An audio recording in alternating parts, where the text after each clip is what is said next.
Welcome back. I know it's been a little while, but I'm back on the podcast again. Welcoming you to When Loving You is Hurting Me. That's the name of this podcast, and I believe that I am helping some people that do watch it. But if you're watching this video today, can you subscribe for me? I just want to go live on YouTube, and I can't go live until I get so many subscribers. So if you can just subscribe for me today, I would appreciate that greatly. And I'm going to start saying it more because I'm told that that's the only way people will subscribe is if I say or if I ask you kindly, can you subscribe to my channel? So I'm here today, just want to encourage someone again. This podcast is about people that stay in relationships that are hurting them, people that's been in relationships that hurt them, people that are currently seeking to get out of a relationship. It could be anything. I've said it many times that I not only talk about just relational situations where somebody loving you and you loving somebody and they really ain't giving you that same love back. But sometimes I'm talking about it could be friendships, it could be family. It doesn't matter. I'm just honest in what I do, and I want to be a blessing to someone to come to terms with their life. Because sometimes I know for myself, I've spent a lot of years trying to do things that made things easy for other people. And I made it so easy for them, they can do what they want to do, and then they go on about their business. But I am now a mature woman. You don't need to know the age. But I am now at a place where I finally recognize that I've given so much away. Now I'm gathering things back in. We do that. Women do that a lot. I can't say that men do, but we as women, we try to work things out. I heard something the other day about men loving unconditional and women loving conditional. That's a lie from the pit of hell because it's not true. If it was so, then it would be more marriages lasting.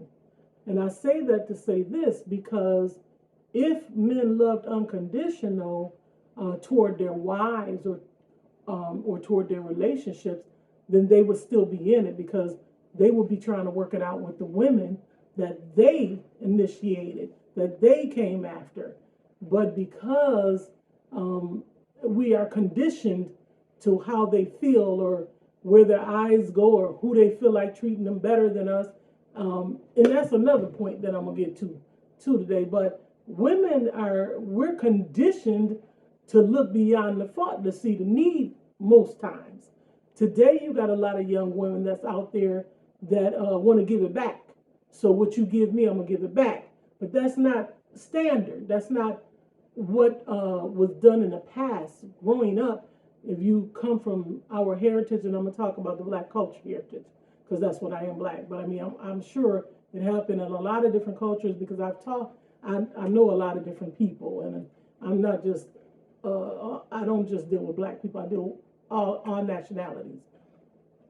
But I wanted to say, many times back in the day, you had a lot of women that stayed in relationships that wasn't good for them, even being abused, physically abused, and they still hung in there because either their kids or there was some women that didn't even have children, but they just wanted to have a husband, and they stayed in there to be with their husband because they felt like nobody else would love them, not realizing that they weren't even getting the love that they deserved. So today, when I heard that little unconditional and condition, the first thing I thought to myself, that's not even a possibility because to be honest with you, we both genders love conditioned. The only one that don't love us, the only one that can love us unconditionally is God. He's the only one that can love us unconditionally all the time. We have periods where we love people unconditional. unconditionally. We have periods, but we don't always do that. We put conditions on everything, and that I'm saying we because we all do it. We say, okay, I love you as long as you do whatever I need you to do. Or we say, I don't love you right now. Or I don't like you right now, but I do love you. We throw all kinds of things in there, not understanding that if we saying we don't, we supposed to love at all times, looking beyond the fault to see the need. But it's not a gender thing. It's not a male do this and a woman do that. No, we all have our issues with loving someone conditionally. Okay, so that was just a little bit of something that I heard, where we trying to decipher the difference between a male, how our relationships take place. That's why I'm here now, because when loving you is hurting me, sometimes you can love a person really hard. I mean, you can love that person. You can do whatever, you think is what's best for them. Now hear what I'm saying. You think what's best for them. Not to say that they thought what you did was best for them, but what we think from our perceptions, what in the world?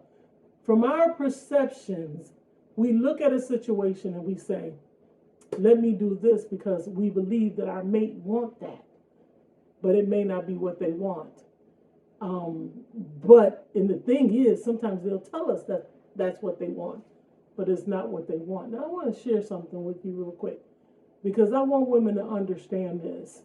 When you are dating or married to someone and we both work, and they got all this crazy stuff going on now about work husbands, work boyfriends, but they have a boyfriend or a husband at home or a wife at home, but on the job they got these work people that they're calling their spouse or calling their girlfriend or boyfriend. That's a separation right there of Satan.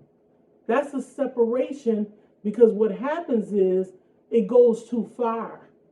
And that's what I tried to explain to my husband. And I'm just going, like I told y'all, when I come before y'all, I'm just going to be candid, because it doesn't make sense for me to lie to anybody about what's the truth. You can't go to your job and give people your best, and then when you come home, you give me the worst. So what I'm saying about that is, you can't come home and provoke me, but all day long you bending over backwards to make everybody believe that you're such a sweet person. You did this, that, and the other. I remember all the stuff that people be like, and your husband do this, that, and the other. And it's like, no, that's not true. And that's what he didn't like about me, is because I'm going to be honest. Now, if you put it out there, then you got to expect that I'm going to answer. Now, if you keep it between me and you, then it's going to stay between me and you. But you didn't put it out there. You put it out there in every way about different scenarios about you and I. So I'm not here to tell you what to do. I'm not a psychologist, but let me tell you something about that too.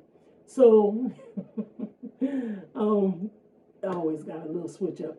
But there was a friend of mine, and she had became a nurse. And I told her this. I said, you may have the education to be a nurse, but you got to wait until you get the experience dealing with patients before you really know what it is to be a nurse. And I told her, I said, now, if anybody you want to ask questions, don't worry about the nurses, because you've been to school, but ask them nurses' aides, because the aides are the ones that's getting the experience of really dealing with them patients more so, just like the nurses get more experience than the doctors do. My friend, she's a nurse, and the doctors ask her questions because she has that hands-on. The nurses' aides have that hands-on. So I said all that to say this. Somebody might be a psychologist, but see, I've had hands-on. I've dealt with people with relational problems, and I've dealt with young girls who struggle with from their identity. You can't tell me, because I've been woke up in the middle of the night where somebody will call me and say, can you pray with me, because they're going through a struggle of some sort, either being abused or being used, or it could be anything. So I've got the experience, because I've been doing this for probably about 30 years of counseling, over 20, I know, ever since I gave my life to the Lord. And so I have the experience where I may not have clinical diagnosis, and I'm not trying to diagnose nobody here. I'm trying to help people to see the best in them that can bring them out of the worst situations sometimes. Not advising you on your relationship. If that's what you like, then you stay in there. But my whole point is I am here to provoke you to think about what you are doing. Is it good for you? Do you feel like where you at, that you're really receiving the love you deserve? Do you feel like sometimes when you go to bed at night, you have no idea where your spouse is? You have no idea who they're with. And even on jobs, that's the funny part. Even you could say, my husband is at work, or my boyfriend is at work, and I'm more advise around, or I'm more talk about relationships between a husband and wife. But you may think they're at work. I have known cases where I believe that too, but come to find out they had left work. Because when anybody want to do something that you don't expect them to do, or if anybody want to do something they want to do, they'll make a way to do it. They'll make a way to do it. So, but nobody should have to chase anybody around. Either they love you or they don't love you. It's one or the other. It's no in between road.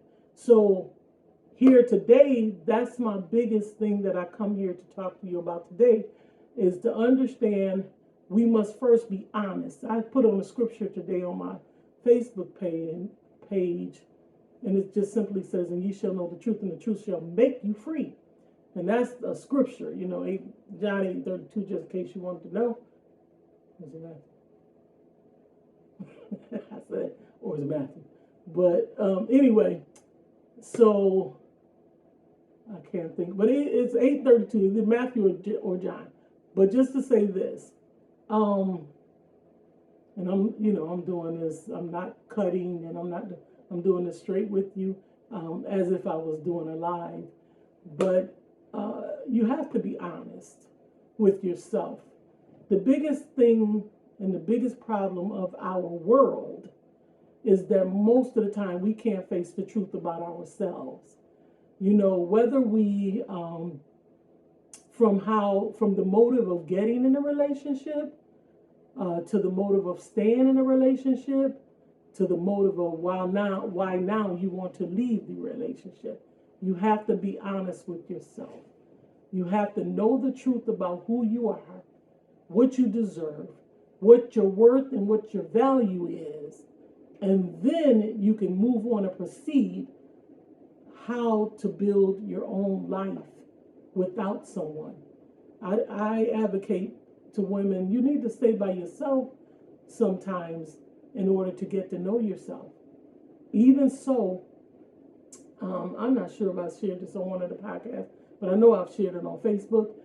Even so, I was celibate for like 24 years, on intentional, understanding that my value and my worth was, I was giving scripture, my price is far above rubies, just understanding that I deserve the best because I'm going to give you the best.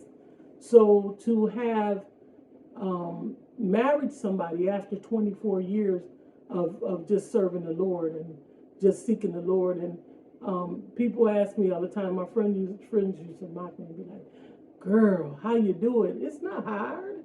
It's not hard when you recognize your value, when you recognize the AIDS is out there, when you recognize your emotional state being abused, not understanding, do he really love me?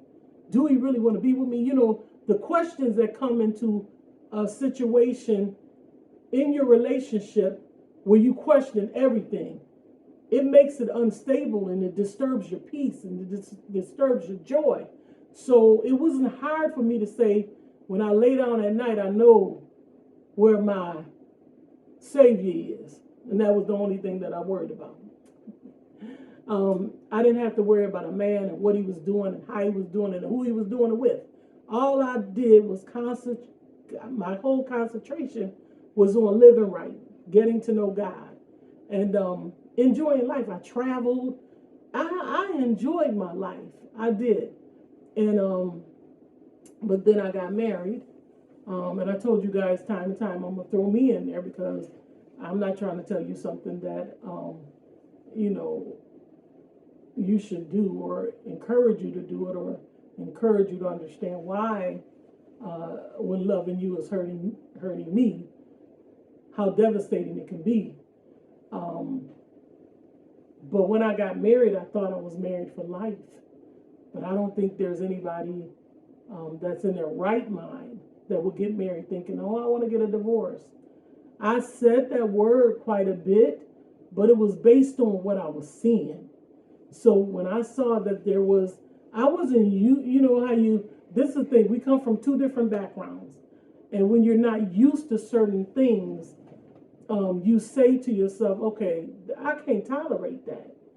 And sometimes we do get red flags the whole time that we're courting. For a year, I talked to this man and we talked about everything. I thought we talked everything out because that was a major decision for me because I had been,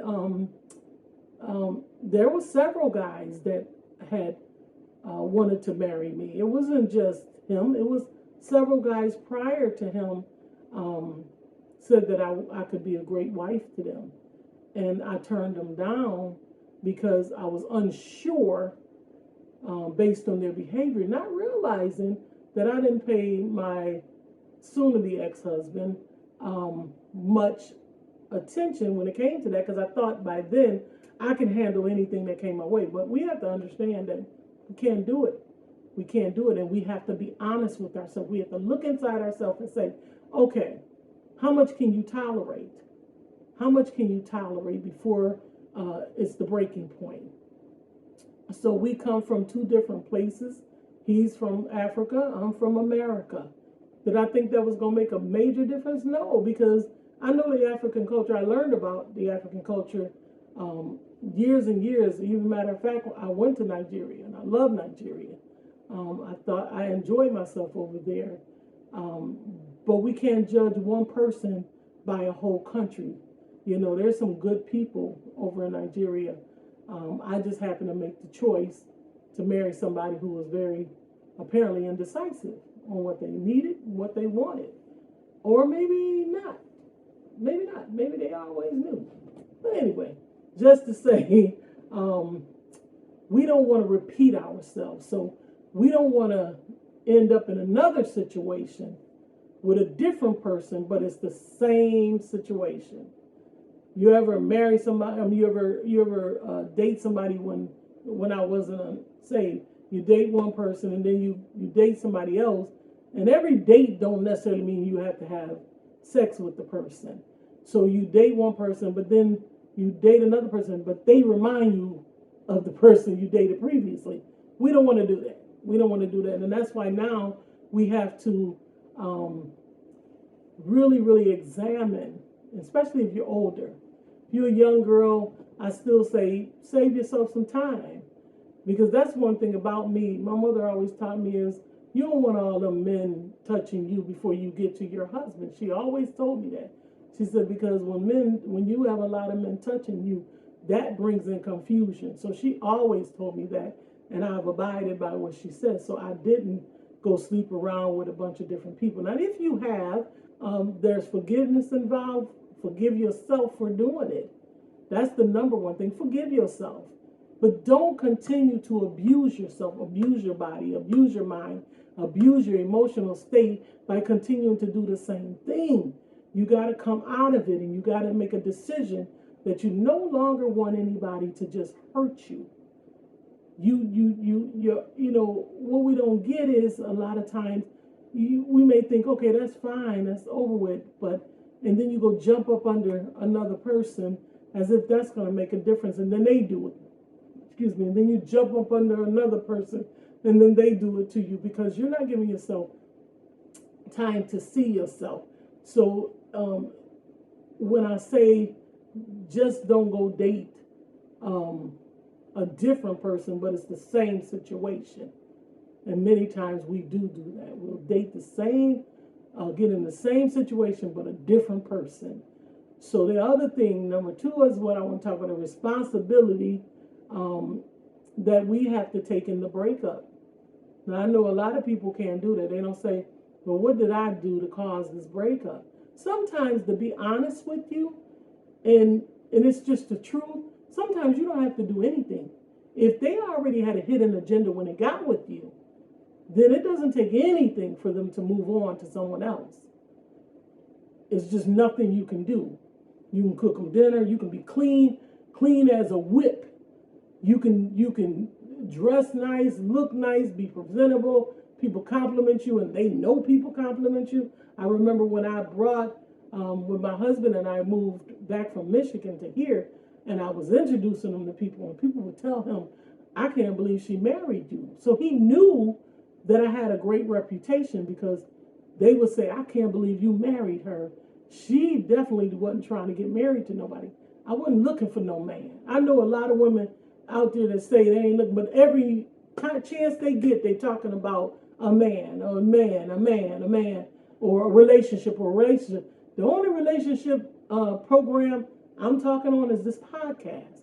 And this is because it's on my heart. I see so many young women coming up thinking that they're not worthy because of one man that told them, and he never really loved them. Because if he loved them, he would have treated them accordingly.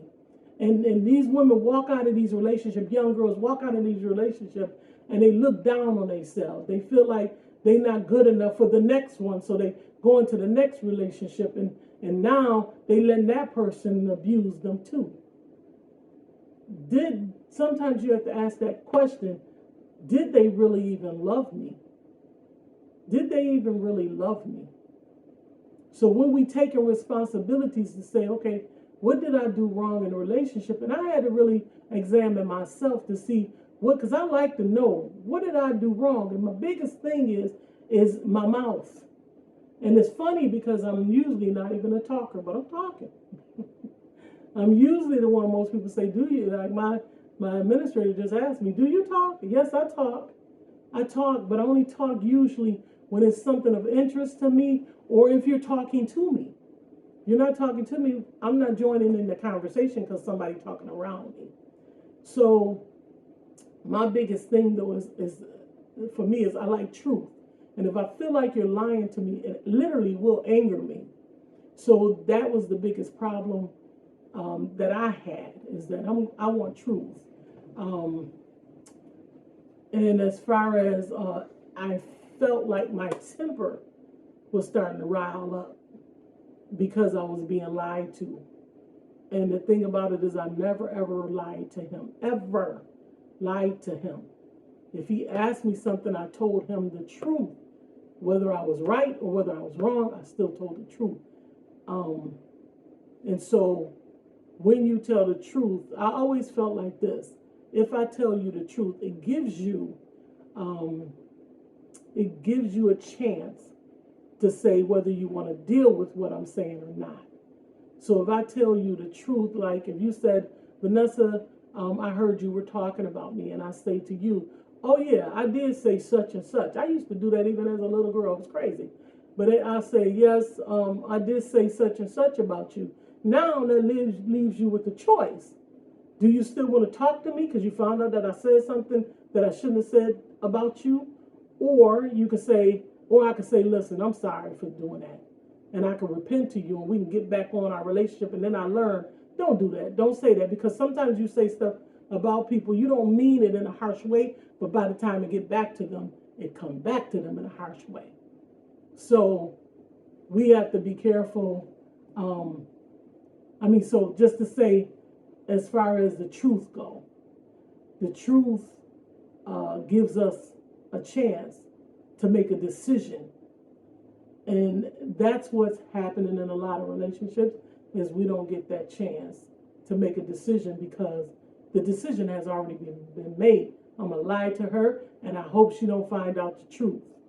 I'm going to lie to him and hope he don't find out the truth. How do you do that to somebody you say you love? Love shouldn't lie to a person. So when I say that I want to stay focused on the situation, I didn't say that right there, but anyway, now we're moving on to focusing on rebuilding our life. And even while I'm talking about that, I may go back into the other 2 points I made. But after a situation occurs, then you have to make a decision. I see a lot of young girls, they go back to the same situation. I don't know. And as far as today, I have learned that people still have babies trying to keep a man, not understanding there's a lot of fatherless babies out there. You know, it's time out for all of that. Understand that if a man loves you, he gonna marry you before he have a baby with you. He's gonna marry you before he have a baby. He doesn't have to have a baby to prove his love, because if he gonna love you, he gonna love you. If he's not, he's not. He can get in. He can marry you. You know, I always tell people say, "How did you just marry a man from Africa?" And I'll say, "Well, how did you just marry a man from next door that you've known all your life?" It's like a roll of dice. You can marry somebody you've known all your life and still end up in divorce court. I can marry somebody from way overseas and we can have a perfect relationship, or not. But just to say, just because you know a person or because a person is within this country, our divorce rates are very high. So that tells you that it's not just about where you've known a person and not just about how long you've known a person. I want to say that again too, because I've looked at a lot of different older couples. I so wanted to be like an older couple where they've been married for 40, 50 years. And they got married after 5 months. They got married after 6 months. Some got married after 3 months, and they lasted 40, 50 years. Now, in the ones that I know of, it was no infidelity involved. Now, I do know some people that try to shame you about divorce, getting the divorce. They try to shame you and say, yeah, because me and my husband this and me and my husband that. But I mean, you on your second, your third, your fourth husband. But I don't sit there and say, you on which one? I'm sorry. That's just me. But you want to say that sometimes because people don't understand the harshness it can be for somebody to say, oh, she ended up in divorce. And I know nobody probably would have thought that I would end up in divorce because I was so picky and so waiting on, and not even picky, but just waiting on the Lord to bless me with somebody that was after him, number one, and then that would be with me. I didn't try to put it on him. He literally was praying and fasting and seeking the Lord, all of that good stuff. I even talked to his pastor. That's how far I went because I wanted a holy man. But you could do all of that and still can end up in divorce court.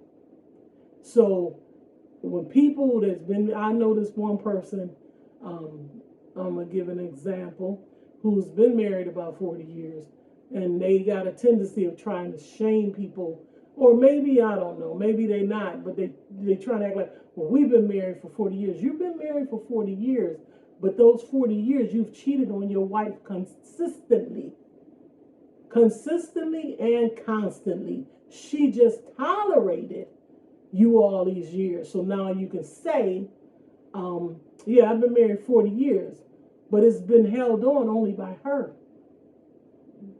That's the only reason. I know for a fact, I know you might say, well, how do you know? I've seen him in action.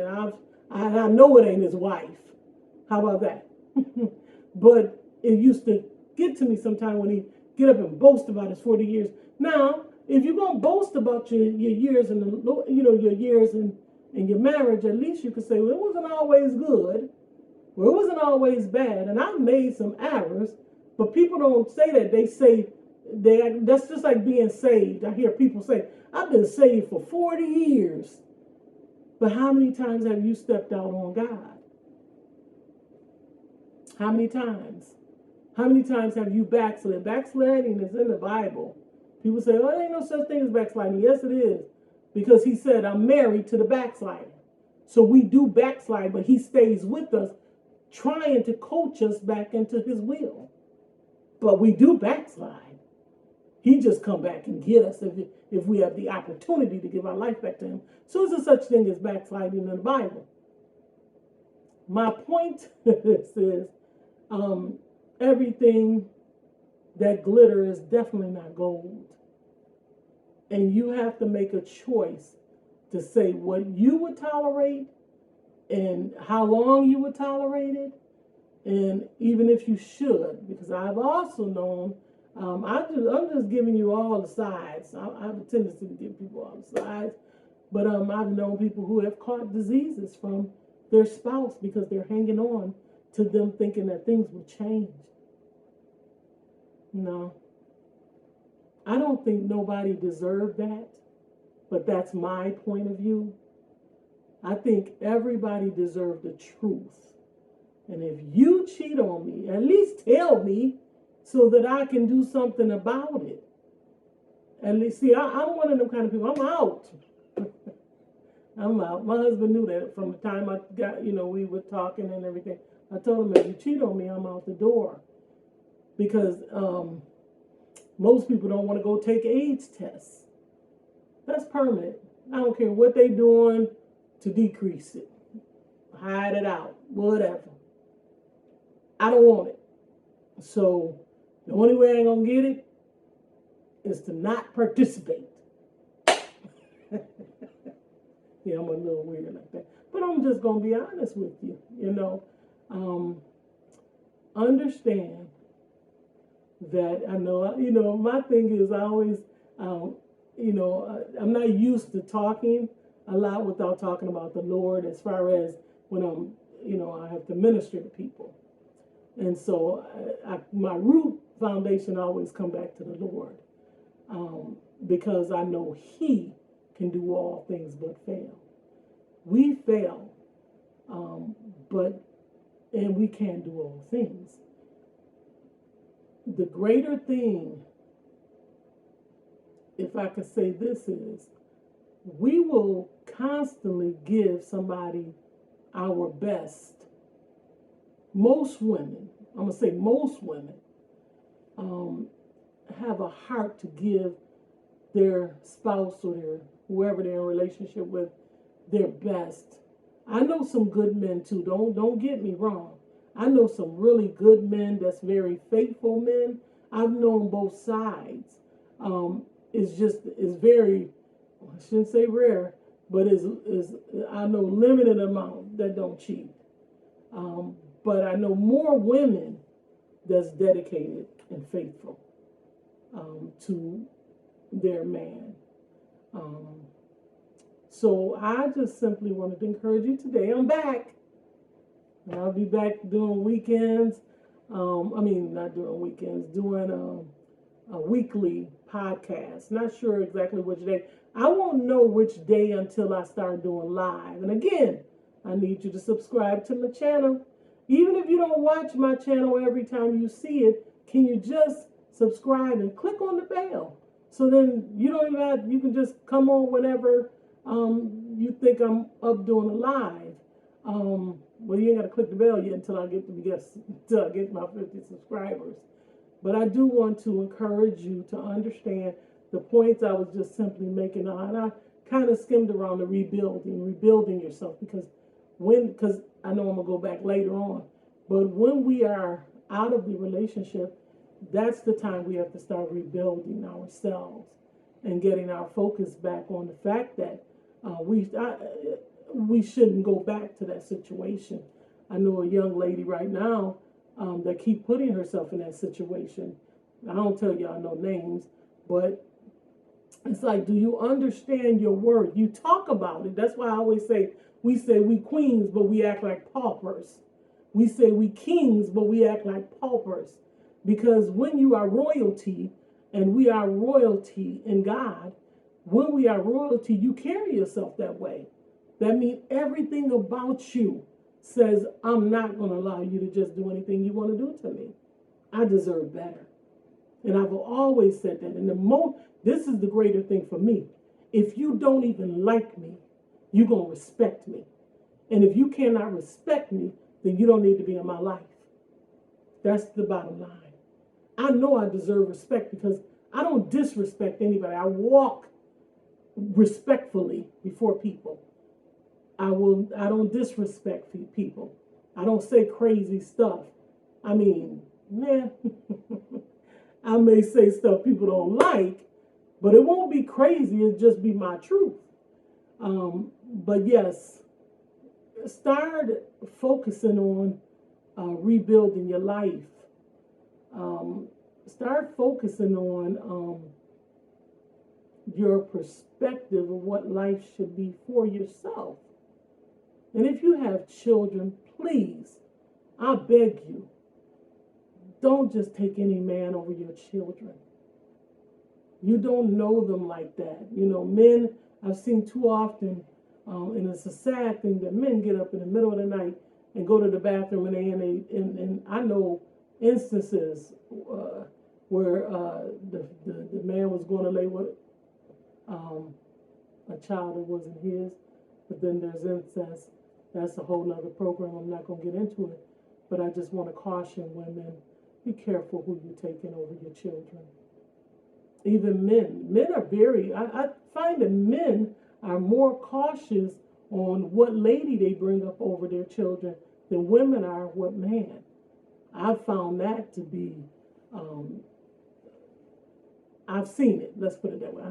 I've seen it many times where a man said, "Nah, she ain't going on with me until I know she right. I don't want her over my daughter or my son." But women be having 4 or 5 kids, and you letting them come in and act like the daddy, but they really ain't the daddy, and they really don't mean you no good.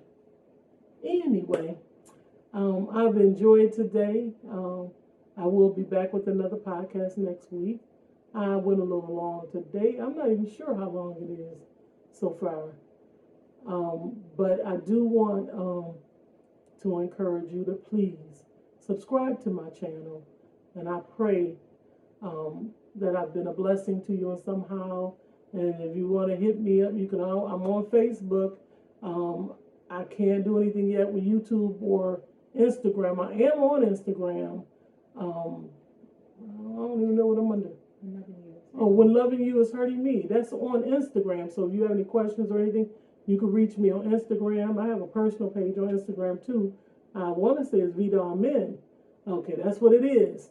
You can reach me there, and I'll communicate. As long as you're coming on there just to ask me questions about my experiences or to help you out in some way. I'm very careful about who I talk to on any of the social media because some people are not there for the right reason. But other than that, you can reach me. But again, subscribe to my channel. I need only 50, and then I still ain't gonna leave you alone. But when these be laughing at me. But anyway, I pray that you have a wonderful day, and I'll catch you on next week. God bless.